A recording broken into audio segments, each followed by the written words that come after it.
Alright guys, a quick one. Here, I will detail how to use T9 dialing on an iPhone on iOS 18. So if your iPhone is on iOS 18 and you want to use what is called the T9 dialing, then here's a video for you. So if at the end of this, you found this often informative, please don't forget to like and then subscribe.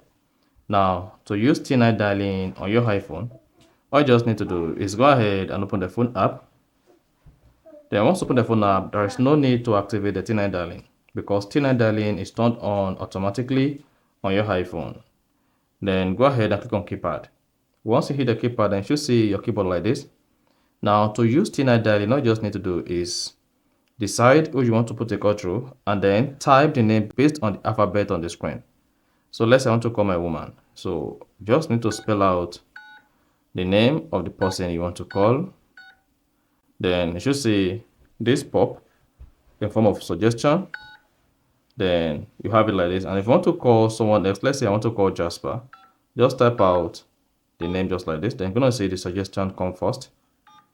You see that? And if you have multiple contacts bearing the same name or an extension of the same name, you should see more. Then go ahead and click on more to have access to all the contacts you have on the T9 dialing.